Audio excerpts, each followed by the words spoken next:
ជាក់ស្ដែងនៅក្នុងរឿងក្តីលោកសូសុផលវិញតុលាការមិនបានប្រកាសថារឿងនេះកាត់ក្តីជាអសាធារណៈទេឬក៏ហាមឃាត់មិនឲ្យសាធារណជនចូលដែរតើច្បាប់មួយណាដែលចែងថាសាធារណជនចង់ចូលរួមស្ដាប់សវនកម្មត្រូវតែមានដីកាទើបអនុញ្ញាតឲ្យយ៉ាងដូចនេះតើមន្ត្រីនគរបាលគ្រប់គ្រងច្រកចេញចូលប្រើប្រាស់អំណាចហាមឃាត់ខុសច្បាប់របៀបនេះជាសកម្មភាពដែលប៉ះពាល់ដល់សិទ្ធិរបស់ប្រជាពលរដ្ឋនិងរំលោភលើច្បាប់ដែលបើកសិទ្ធិឲ្យពលរដ្ឋឬសាធារណជនចូលស្ដាប់ការកាត់ក្តីលើសំណុំរឿងដែលចាត់ការដោយតុលាការព្រះរាជាណាចក្រកម្ពុជាជាតិសាសនាព្រះមហាក្សត្រពាក្យបណ្ដឹងយើងខ្ញុំជាប្រជាពលរដ្ឋមកពីខេត្តស្ទឹងត្រែងមួយឈ្មោះថ្លាងតៅភេទប្រុសអាយុ42ឆ្នាំជនជាតិខ្មែរមានទីលំនៅភូមិសំអាងឃុំសំអាងស្រុកថ្លាបរិវត្តខេត្តស្ទឹងត្រែងទូរស័ព្ទលេខ088 67 88 731 2ឈ្មោះកេសំណាងភេទប្រុសអាយុ42ឆ្នាំជនជាតិខ្មែរមានទីលំនៅភូមិប្រលឹកឃុំចំការលើស្រុកថ្លាបរិវត្តខេត្តស្ទឹងត្រែង3ឈ្មោះសៃតែងភេទប្រុសអាយុ45ឆ្នាំជនជាតិខ្មែរមានទីលំនៅភូមិសំអាងឃុំសំអាងស្រុកថ្លាបរិវត្តខេត្តស្ទឹងត្រែងសូមគោរពចូលមកឯកឧត្តមកើតរិទ្ធឧបនាយករដ្ឋមន្ត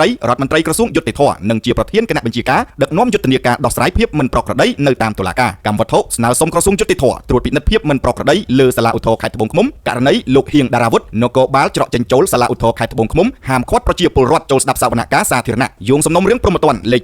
226ចុះថ្ងៃទី30ខែមិនិនាឆ្នាំ2026របស់សាលាឧទ្ធរខេត្តត្បូងឃ្មុំតបតាមកម្មវត្ថុនិងយោងខាងលើយើងខ្ញុំសូមជម្រាបជូនឯកឧត្តមឧបនាយករដ្ឋមន្ត្រីមេតាជ្រាបថាកាលពីថ្ងៃទី25ខែមិថុនាឆ្នាំ2026សាលាឧទ្ធរខេត្តត្បូងឃ្មុំបានបើកសវនកម្មលើសំណុំរឿងព្រហ្មទណ្ឌលេខ226ចុះថ្ងៃទី30ខែមិនិនាឆ្នាំ2026ដែលមានឈ្មោះសូសុផលអាយុ47ឆ្នាំមានទីលំនៅភូមិកេះឃុំកាំងចាបស្រុកថ្លាបរិវត្តខេត្តស្ទឹងត្រែងប្រព្រឹត្តនាថ្ងៃទី21ខែកក្កដាឆ្នាំ2026វេលាម៉ោង 14:00 នាទីរសៀលនៅសាលសវនកម្មទី3នៃសាលាឧទ្ធរខេត្តត្បូងឃ្មុំដែលមានសមាជិកក្រុមប្រឹក្សាជំនុំជម្រះដូចជាលោកជៀនស្រស់ប្រធានក្រុមប្រឹក្សាឯកឧត្តមប៉ាច័ន្ទសម្បូរចៅក្រុមប្រឹក្សាលោកឯកប៉ូលីហ្វីលចៅក្រុមប្រឹក្សាឯកឧត្តមហៀងសុភ័ក្រតំណាងមហាអាយកាលោកស្រីជូច័ន្ទកនិដាក្រឡាបញ្ជីសវនកម្មដល់ថ្ងៃកំណត់សវនកម្មយើងខ្ញុំបានឡើងពីខេត្តស្ទឹងត្រែងដើម្បីចូលរួមនីតិវិធីខាងលើតាមការកំណត់ដែលមានគ្នាចំនួន6នាក់1ឈ្មោះអុកម៉ៅ2លោកសុងដេន3លោកឈុនសុធា4លោកថ្លាងតៅ5លោកសៃតែងនិង6លោកកេសំណាងក្រោយមកយើងខ្ញុំដើរចូលសាលាឧទ្ធរខេត្តត្បូងឃ្មុំស្ដាប់សវនកម្មក៏ប៉ុន្តែស្រាប់តែលោកហៀងដារាវុធនគរបាលច្រកចេញចូលសាលាឧទ្ធរខេត្តត្បូងឃ្មុំបានសួរនាំយើងខ្ញុំដោយខ្លួនអះអាងថាទាល់តែមានដីកាទើបខ្លួនអាចចូលបាននេះជាបញ្ជារបស់ខ្លួនខណៈពួកយើងខ្ញុំបានប្រាប់ថាពួកយើងខ្ញុំគឺជាប្រជាពលរដ្ឋជាអ្នករាប់អានស្គាល់គ្នាជាមួយលោកសូសុផ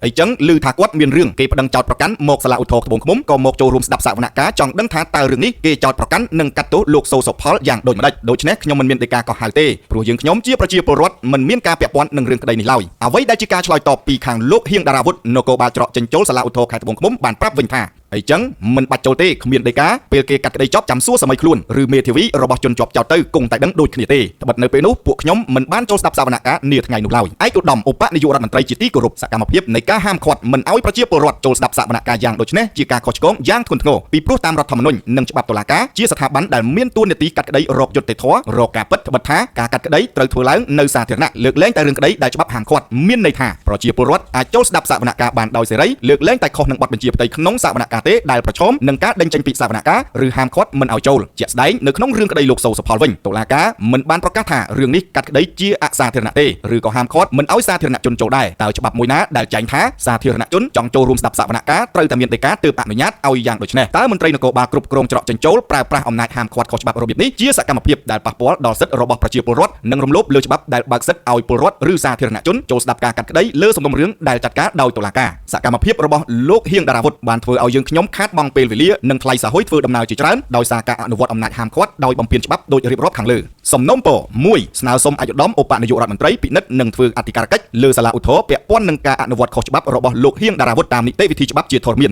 2អនុវត្តវិន័យចំពោះបុគ្គលពាក់ព័ន្ធប្រព្រឹត្តខុសវិជ្ជាជីវៈដើម្បីលើកស្ទួយឧត្តមភាពនៃស្ថាប័នតុលាការនិងសង្គ្រោះឲ្យតុលាការមានយុត្តិធម៌ឡើងវិញអាស្រ័យដូចបានជម្រាបជូនខាងលើសូមឯកឧត្តមឧបនាយករដ្ឋមន្ត្រីមេត្តាពិនិត្យនិងចាត់ការដោយក្តីអនុគ្រោះសូមឯកឧត្តមឧបនាយករដ្ឋមន្ត្រីទទួលនៅការគោរពដ៏ខ្ពង់ខ្ពស់អំពីខ្ញុំបាទថ្ងៃទី14ខែសីហាឆ្នាំ2026ស្នាមមេដៃស្ដាំថ្លាងតៅកេសំណាងសៃតែង